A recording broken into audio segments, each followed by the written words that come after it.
Tina Nawrocki, sitting across the digital table from me, 2D animator, happens to be working on Cuphead. Tina, thank you for coming to talk with me today. No problem. I'm excited. Oh, this is going to be super awesome. So I came across your stuff on Twitter, of all places, and discovered, one, you're a woman doing a 2D animation job, working on Cuphead, and I believe you're based in Toronto? Yeah, currently in Toronto. I'm an ex-Montrealer. I've been living in Toronto for 4 years now. Oh, that's awesome. So the studio that you're currently working at that's working on Cuphead, is it the game company proper or is it a extension studio? So it's for Studio MDHR, but we're a kind of non-traditional studio. We all Okay. work from home, and we convene online. So we have some animators in the States, another animator in Vancouver. I'm here in Toronto. Wow. Cool. The internet to make a game. Everybody coming together. I love this. All right. Before we get into the nitty gritty, can you give me some background on yourself and how you got into 2D animation? Oh, sure. I've been drawing since I was a really little kid, and I was mostly self-taught. I would paint oil paintings in realism and copy great masters as a kid. And then I went to college in Montreal, actually, to Dawson College. It's a 3-year program called Illustration and Design. And that's where I took my first animation class. And it was funny because I always loved theater, like acting on stage as well as drawing. And for the first time ever, I saw, wow, it's both. It's animation is acting while drawing.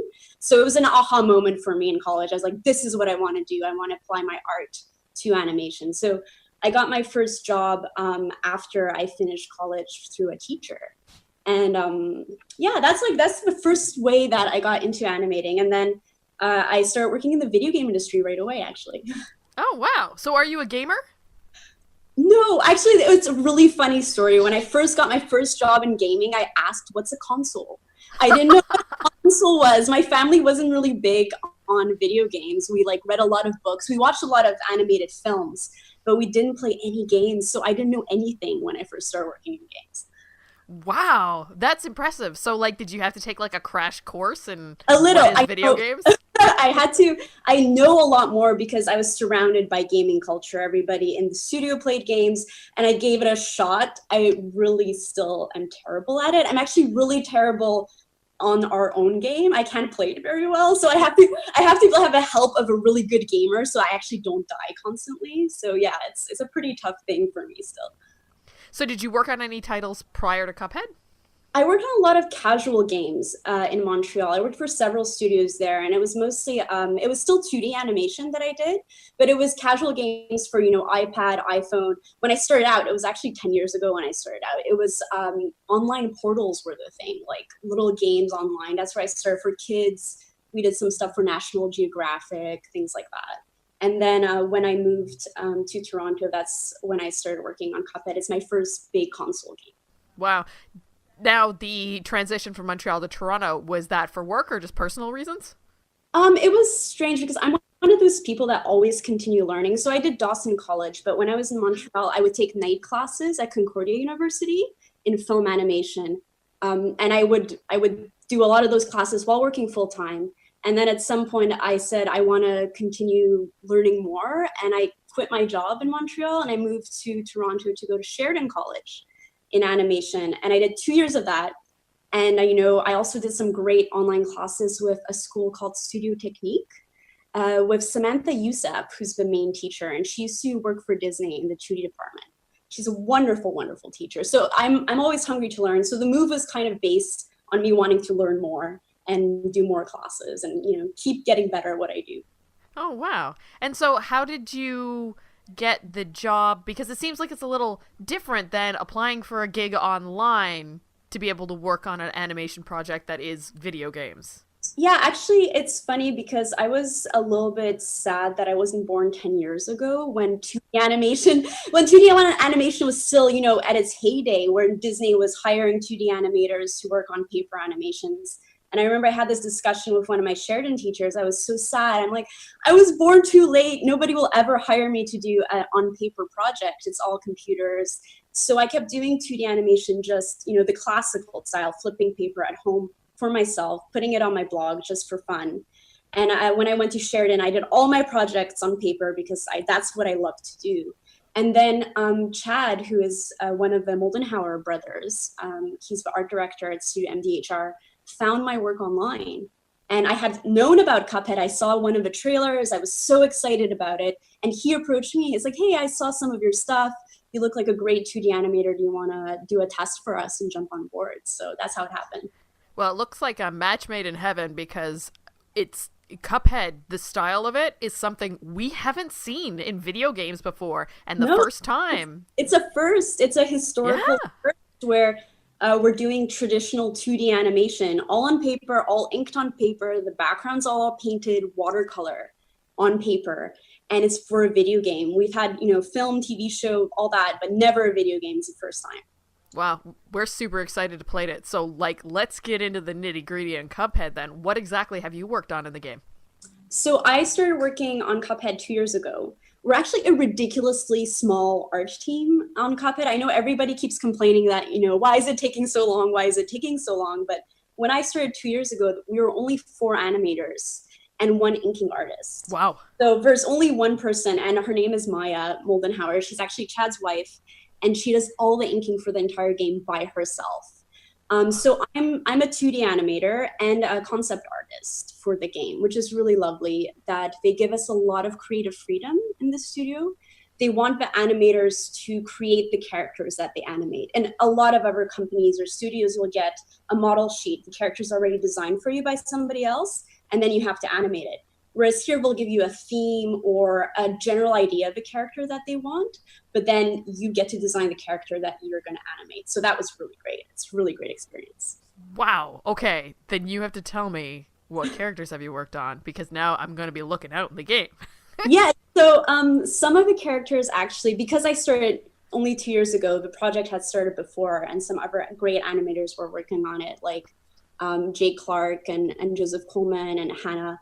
And I started on some platforming levels that were released later so that the audience has seen them online. It's the forest level. You have these kind of smug daisies that fall from the sky and these little blue slime balls that run around back and forth. And there's this purple flower that shoots exploding seeds. So I animated all of those, and I actually worked on a lot of the platforming levels in the game, which I'm not allowed to describe. They're coming. They're very exciting. It's not only a forest level. There's going to be a lot more, but I'm not allowed to really talk about it. I worked on some of the devil hell kind of theme things that's coming on. And also, it's obviously Cuphead and Mugman gambled with the devil. So there's a lot of casino themed stuff in the game.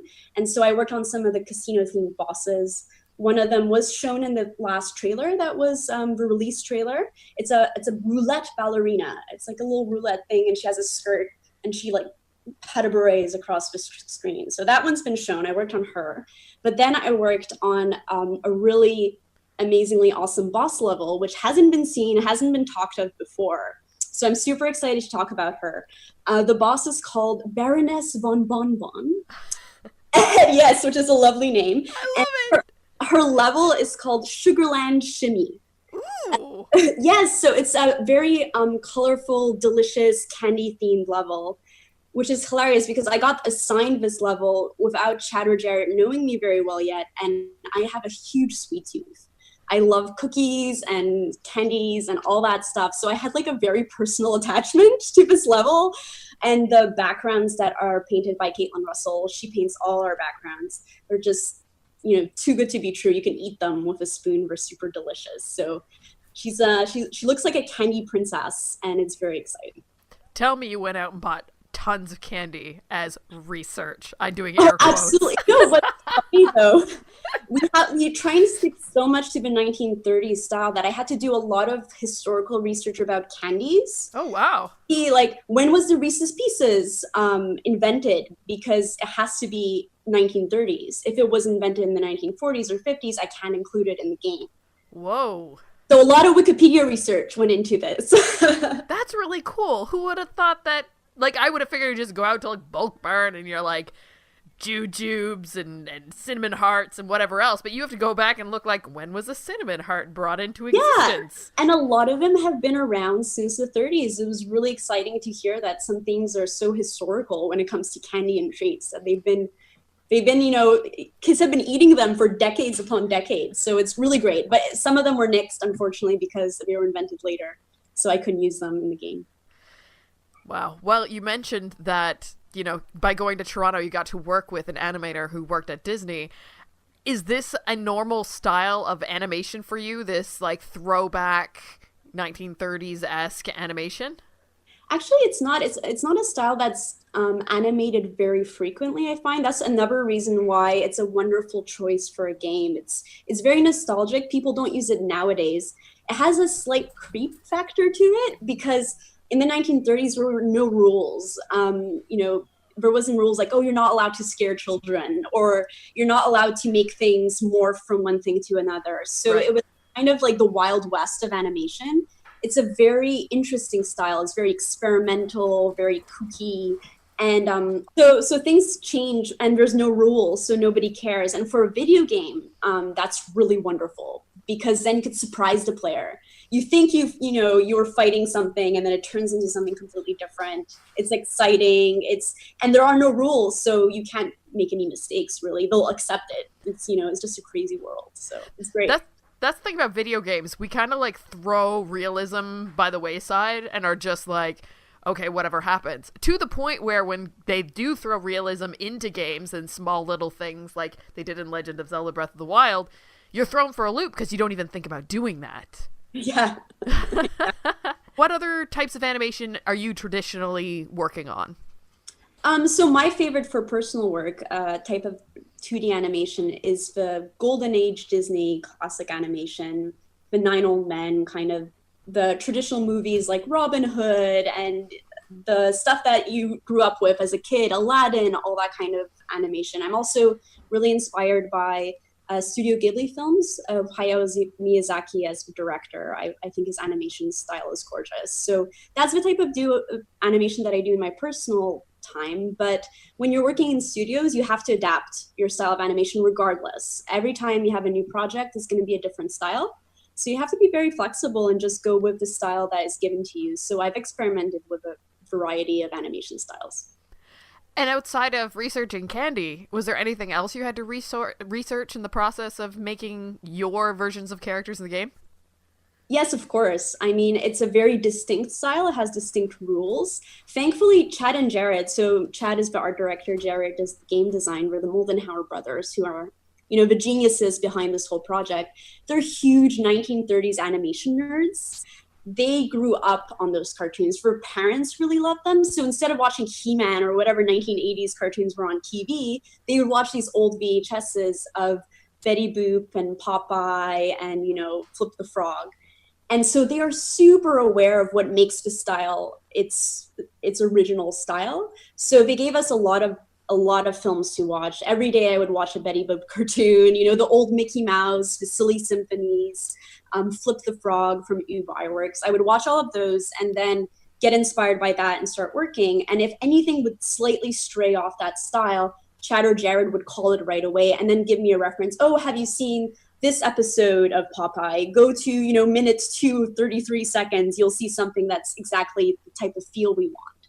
So they were very helpful. They always had their references ready for us, but a lot of watching cartoons was involved, a lot of cartoons. That's impressive. How is animating for a video game different from, say, a short film?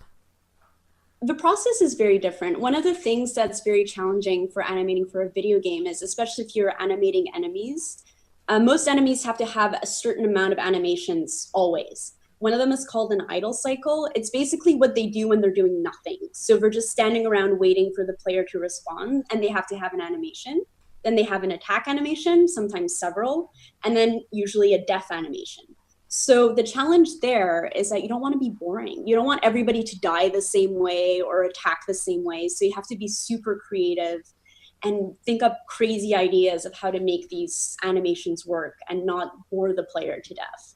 And loop animation, which is basically when the animation repeats itself over and over, is very challenging to animate. I don't know if people who love animation are probably aware of Richard Williams, who was the director of Who Framed Roger Rabbit. He also wrote the Bible for animators, the Animator Survival Kit. And he said, if you want to learn good animation, animate walk cycles, so people walking, because it's a loop. So you'll see your mistakes. And if you're animating a scene in a TV show or a film, the scene starts and ends and then you move on. The person's not going to see it over and over again. So even if you have a little mistake in there, nobody's going to focus on it. It's just, you move on, you got the point of the scene and it's fine. Whereas when you're animating loops, the player will see a mistake. If there's something that's really odd and awful in it, they'll see it over and over and over. So you have to animate perfectly. People keep saying that our animations are smooth as butter. They have to be because otherwise you'll notice right away if there's a mistake. So when designing the character then, are you also designing their attack? Oh, yes, absolutely. So you design a main character design. A lot of the times Chad and Jared will have an idea of what the character's attack has to be, and just in the sense of it throws something or the thing that it throws bounces or something like that. But then we, the creative animators and concept artists, have to figure out what makes that funny. How is that different than any other character in the game? And sometimes we'll brainstorm like 20 or 30 ideas and give it to Chad and Jared to see, usually with little thumbnail sketches or shit sketches, as some people call them, like really quick little doodles showing what it could be. And then Chad and Jared choose one that hasn't been seen before in the game. And that's how you move forward. So do you draw every piece of the character's animation by hand and then scan it or import it somehow into the computer in order for them to put it into the game? Or are you drawing a lot of it on the computer? So almost nothing is drawn on the computer, to be quite frank with you. The way that we work, because we all work online, as I mentioned, we have animators spread across, the world, basically. We animate everything on paper at an animation desk, flipping pages with your hand and drawing with pencils. And then we have these pretty awesome scanners where you just feed your pages into the scanner and kind of sucks them up so you don't have to scan each page individually. We put it into a computer software that peg aligns, so make sure that the pages are all aligned nicely.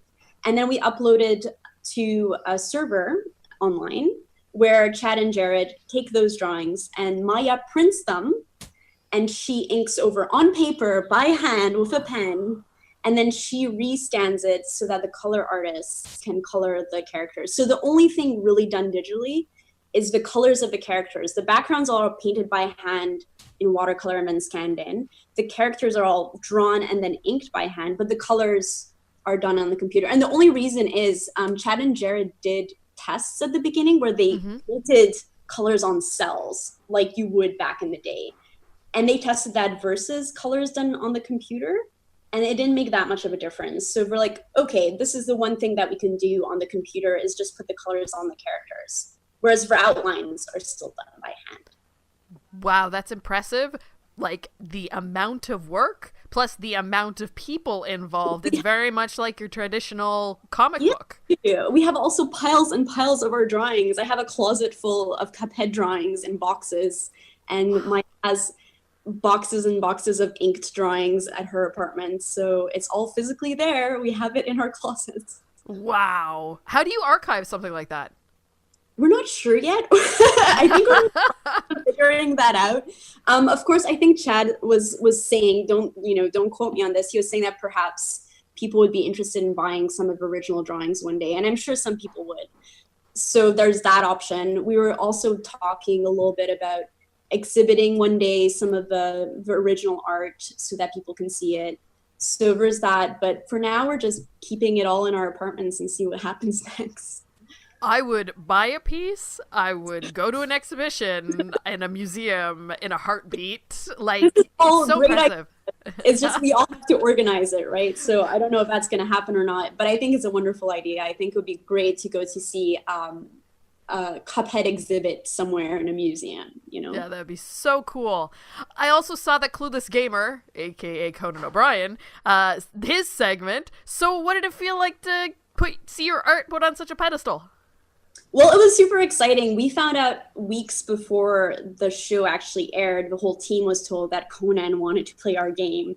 So we all freaked out, obviously. It's wonderful to see gamers get excited about our game, but having a late night talk show host get excited about our game is completely, another whole league. So we were all super excited, and we got some feedback while Conan was playing the game that he really loved the art style. Yay! So for all the artists, we were all super touched and excited about it, and supposedly he really enjoyed it. Supposedly Kate Upton loved the game as well. So we were all, thrilled to have our game out there to people who normally wouldn't see it, also non-gamers. That was a great opportunity. So the game hasn't released yet as of us recording this, though it's coming soon. But what's been your favorite moments so far in this process? And, do you expect it's just going to go up from here once the game releases? Oh, I have no idea. I really hope, we all hope that the game will be a success. I think it will be. Everybody seems to be very positive reactions to the game. I can't pick a favorite moment. It's just been my dream job. It's one of those things that every day I pinch myself. It's so amazing working on it. We're still working hard to get it finished. I was saying that, I was lamenting the fact that nobody will ever pay me to animate on paper anymore. It's all digital, it's all on the computer. And then my dream came true and I'm being paid to flip pages at my animation desk. So I was very aware how amazing that was from day one till today. So 2 years of my life have been amazing working on this game. No favorite moment. I love it all. Chad and Jared are lovely to work with. The team is lovely. There are several other people here in Toronto that I know really well that I hang out with. And it's just everybody's excited and putting so much love into the project. Sometimes when you work on games in other studios, people can get disheartened or blasé during a project. There are tough times, but it hasn't happened here. Everybody's excited and in love with a project and super proud of it, which is amazing. What do you think has been the biggest learning moment in this project? Oh, definitely just animating every day on paper. I want to always tell young animators to let go of a computer for a bit and go back to drawing traditionally and animating traditionally. Computers solve a lot of problems and help you fix mistakes almost too quickly.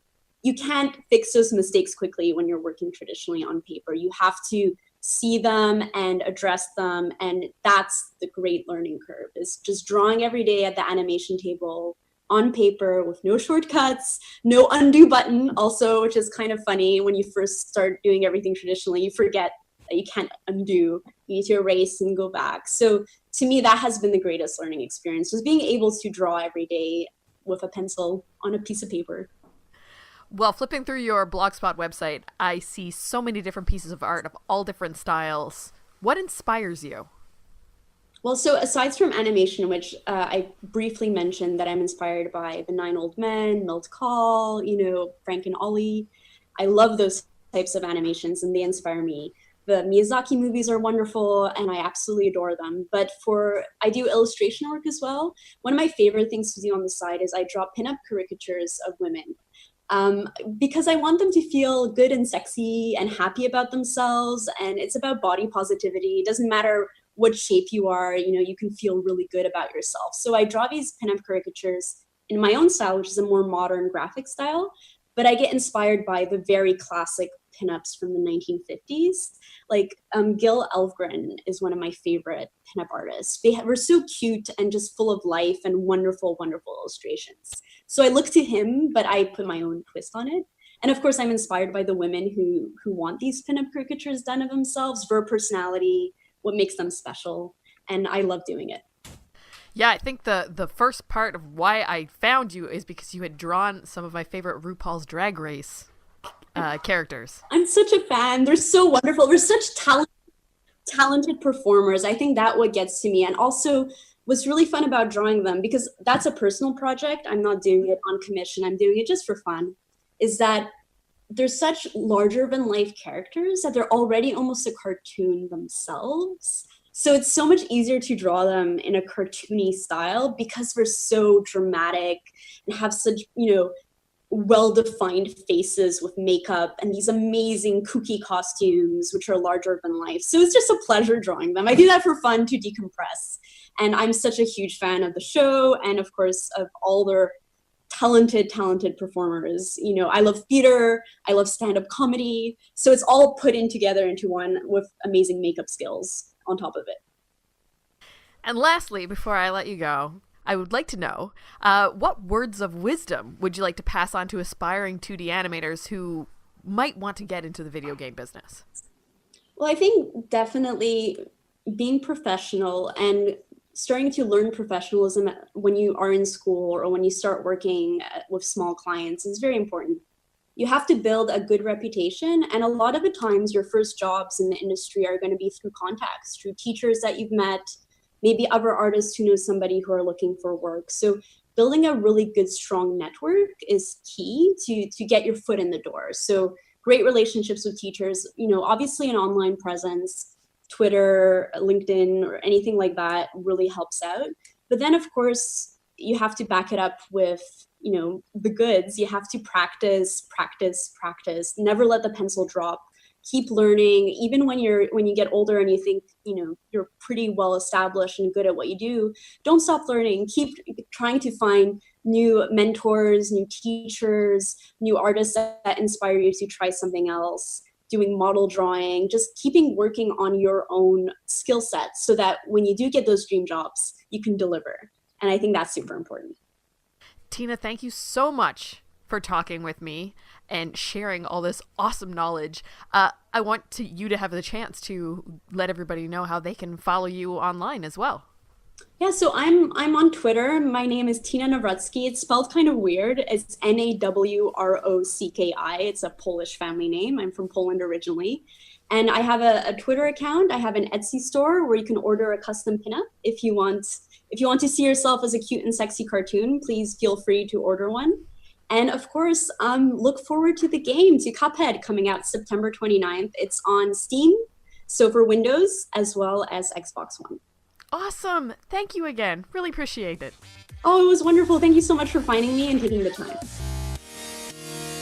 Hey, thanks so much for watching. If you enjoyed this highlight from the Girls on Games podcast, you can go subscribe to our show where most podcasts can be found, or find all of our content at girlsongames.ca.